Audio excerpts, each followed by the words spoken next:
Hello guys, Firedragon here, back again for another video, and today I'm going to give you my intake of Security Breach. Now this video's been, well, in the long time. At this time I've only written half of the script, but by the time of the end of this video it'll probably be a few days from the beginning of this video. So, yeah, I'm going to give you my intake of Security Breach and the new era of Fnaf. So grab your snacks and buckle up. This video is going to be a long one.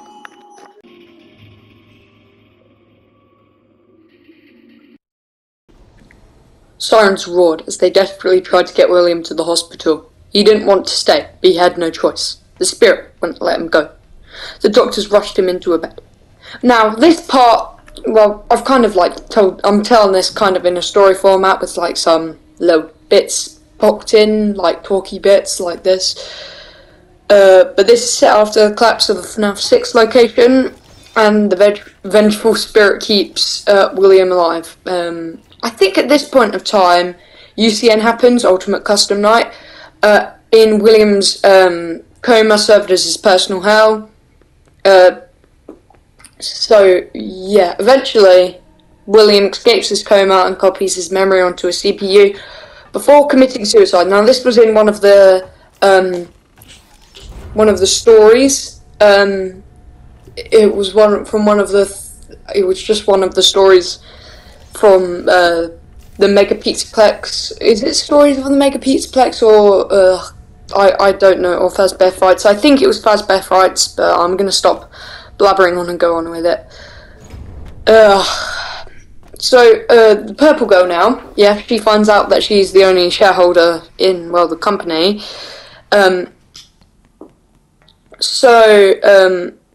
Her husband was broken after the death of their youngest son, and he became fixed to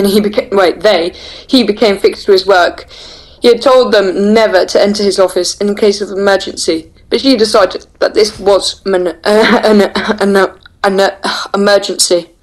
In the office, showed that William had been playing with life and death itself.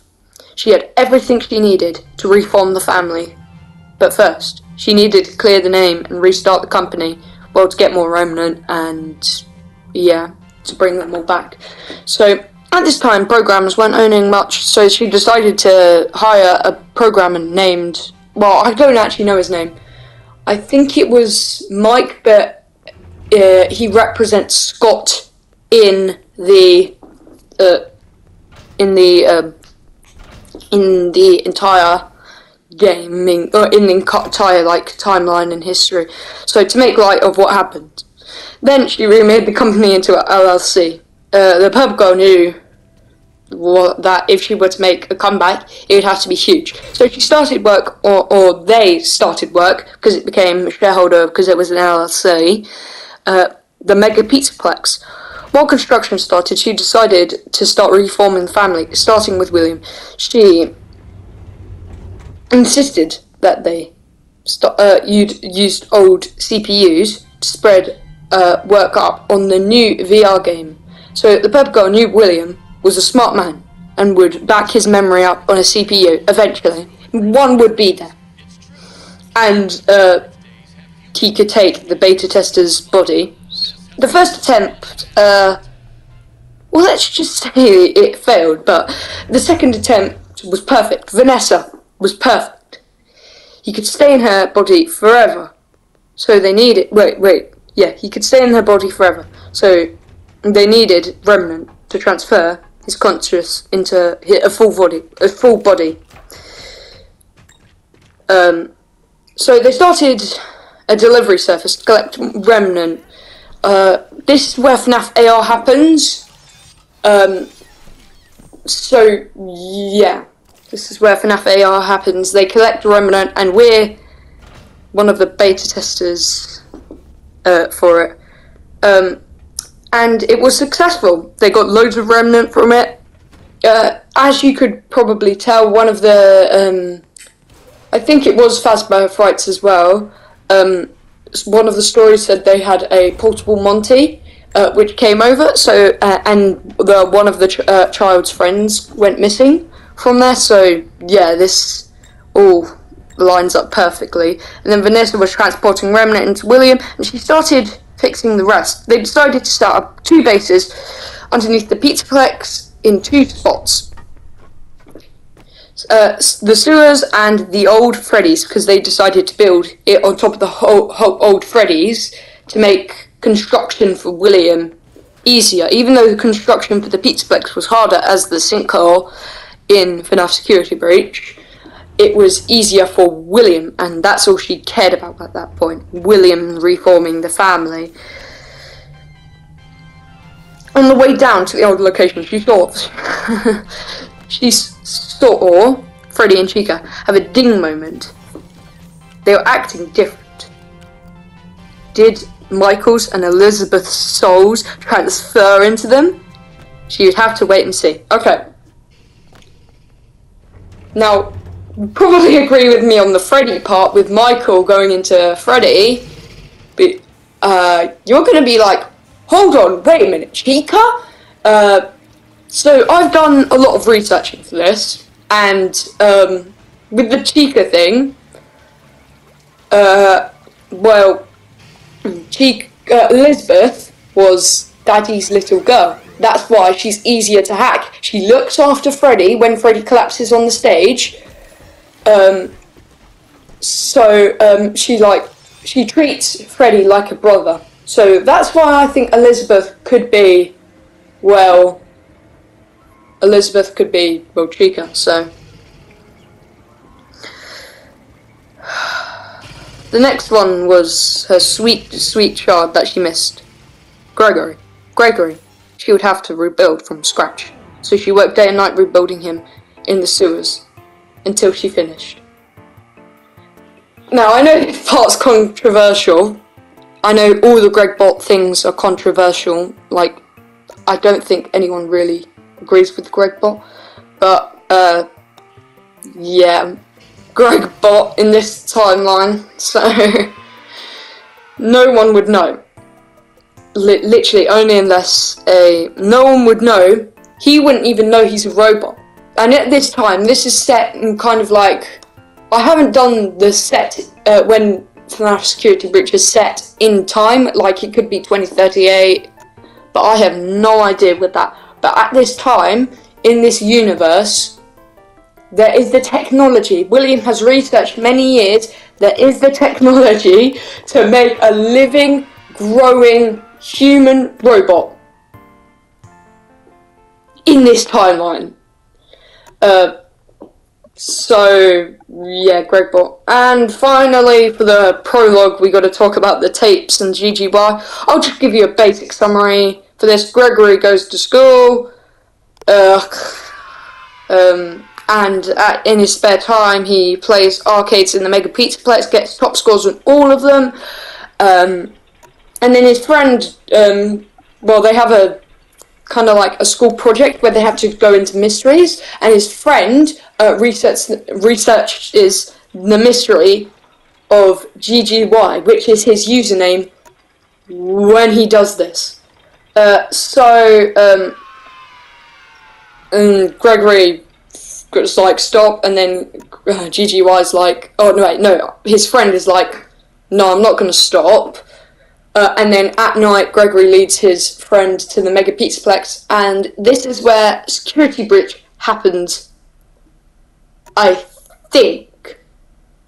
And that's the I'm sorry, I forgot about the tapes.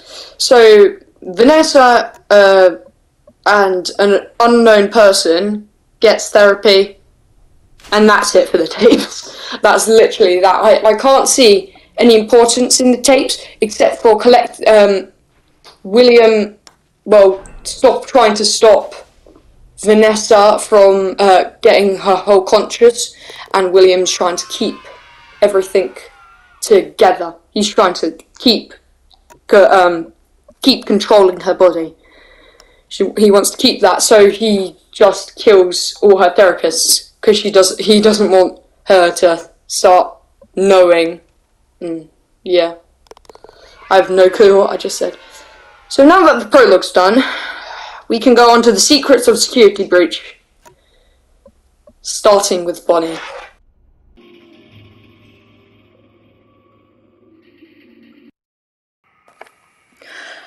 Okay, so now we're talking about the secrets of Security Breach. So that was my very rough prologue. I didn't pronounce I've edited it and I didn't pronounce most things correctly, but it is what it is. So we're gonna go on the secrets of Security Breach now, starting with Bonnie. So I think everyone kind of knows that Bonnie was destroyed by Monty, but Monty got hacked by the Glitch Trap virus, which is a virus that I haven't talked about any of this yet. So the Glitch Trap virus, William needed life force from the other animatronics, power from the other animatronics, to keep him alive. So that's why they become more dirty as the game goes on, because they're being, like, more power is being sucked out of them. So that's the Glitch Trap virus. I think at this point of time, none of them were affected by the Glitch Trap virus, except for Monty. Glitch Trap needed, well, in this form, he was very damaged. You literally only had his rotting corpse, so William needed, well, a body. So what Vanny did is hashtag Vanessa. I don't know why I haven't talked about any of this yet, but Vanny, which is the corrupted version of Vanessa, corrupts Monty with the Glitch Trap virus and lures Bonnie into Monty Golf and collects the parts as parts for William, and then puts the endo in parts or hides it in the curtain of Bonnie Bowl. So that's what happens with Bonnie. And then what I'm talking about now is, this is probably going to be very, not controversial, but you probably won't agree with me here. So we're going to talk about in the sewers, the corrupted, well, bots. Now, I've watched pretty much all the Fnaf game theories and all of the most theory videos on the internet with Fnaf. But I completely agree with the Charlotte bots, because if you think about it, when I said Elizabeth goes into Chica, in the blob, which their bodies remain, most people thought that their bodies just went free. Their souls just went free. So their souls are just gone. They're free forever. But no, I thought different. I think that they were transported into a different body. Not the afterlife, a different body. So, obviously, Elizabeth, we've already talked about this, Elizabeth went into Chica, and I think Charlotte, she controlled the blob and made her own virus to combat Williams. So in the virus you have the blob and all of the corrupted endos underneath the pizzaplex. But I don't understand why they would help the other animatronics getting Gregory. Like, maybe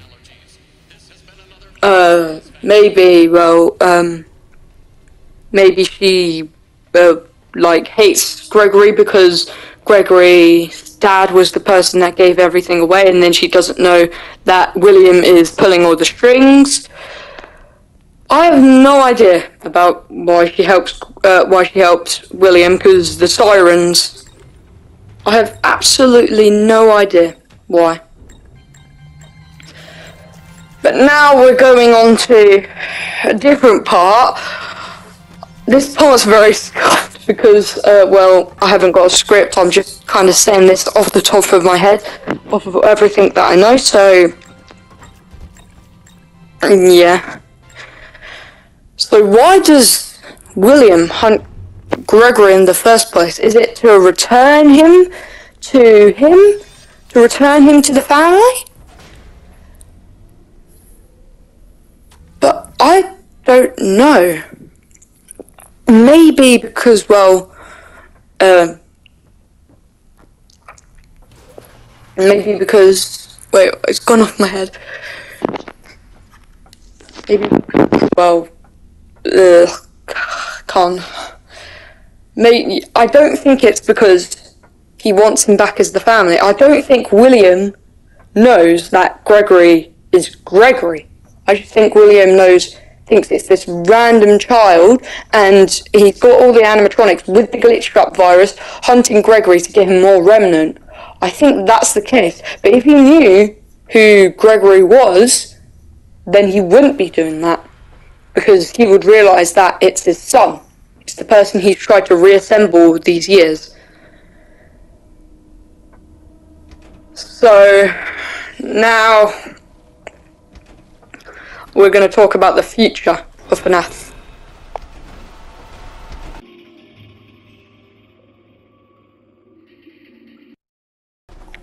We are going to now talk about the future of Fnaf, Ruin and beyond. So, first things first, we've got to talk about the ending of Security Breach. What is the canon ending of Security Breach? Now, many people think it's the after ending, but I actually think differently. I think it's, well, the normal exit ending, because Gregory's not dead, Vanny's alive, and as we know, because the Pizzaplex is built on a sinkhole, it could collapse any second. But everyone I've watched, every single theory I've seen, says it's either Afton, Fire, they talk about all the endings, except for the easiest one. Because we know in Ruin, Vanny has to be alive, because, well, you can see her, and Gregory has to be in the Pizzaplex still, which marks off the Princess Quest ending, both Vanny endings, the Afton ending, the car ending, the fire escape ending, and it knocks off all the endings, except for the one where you just casually exit the Pizzaplex. Because the one where you casually exit the Pizzaplex, Vanny captures you. You see that because Vanny is there. So that means Vanny has Gregory in her control. The Pizzaplex could collapse at any second. And Vanny is still alive, and Afton's still alive. So it sets up perfectly for the Ruin DLC. But now we have to talk about the Ruin DLC. Who is the girl? Why is she there? And what is the Ruin DLC probably going to be about? So, first things first, who is the girl? Now, in the story TGY, there's this, it describes this girl perfectly. It says she has ponytails, and she looks exactly like all the descriptions come to the picture that we get in the Ruin poster. It all kind of leads up to the poster. So that's who she is, but we still got the other two. Why is she here? And, well, what's going to happen in Ruin? So why is she here? Now, I think, because in the story, she goes to the pizza, she loves the Pizzaplex. She's there, so she must have a Fazwatch. And there's another Ruin leak, which has a contraption with a computer, so Gregory could be sending her messages, trying to get someone to help him because he's been captured by Vanny. He's like running away from her. He's desperately trying to escape. So that's why she's here. And now we got to talk about what's going to happen in Ruin. So, in Ruin, I think what's going to happen, with minimal evidence. I don't have evidence for pretty much any of the section except for who she is. I have pretty much no evidence. There's no evidence to support this. But I think what's going to happen is she's going to enter the Pizzaplex. It's going to be crumbled for some reason. Well, because it could collapse any second. It's going to be collapsed. It's going to be in ruins, and then she's going to find Chica, who's finally been freed from the what's it called? The glitch trap virus, aka Elizabeth, who's been freed. And, well, they're going to find Gregory and Freddy, and then they're going to unite as one little happy family. And those two kids, the two kids, Gregory and the little girl, because we don't know her name properly yet, they could act as Michael's child, Gregory acting as Michael's child, if he was still alive at this point, and the little girl acting as Elizabeth's child. Or maybe they could just be one big happy family together. I don't know. And now for the future of FNAF. I don't think there's going to be any major... Well, there might be... As soon as Rune comes out, there might be a major announcement. New game coming out. But I think it's very unlikely for a few years. I think the lore is now going to mainly be driven by the books rather than the games. I think if there's going to be a game, it's going to be a very, very big one. And it won't be announced straight away. So at this point, that's all the evidence we have for some of the secrets of Security Breach and what's going to happen in Security Breach overall these next few next few years. So hopefully you enjoyed today's video. Hopefully you agreed with today's video. Well, you don't have to agree because it's literally just a theory. You can agree if you want to, if you like it, and you can disagree if you don't like it. But hopefully, anyway, you enjoyed and found it entertaining, me talking to you for 50 hours straight. So if you did enjoy it, please like and subscribe. I'm trying to get to 200 subscribers by the end of the year. I think I'll get there pretty easily, but hopefully you enjoyed, and I'll see you in the next one. Bye!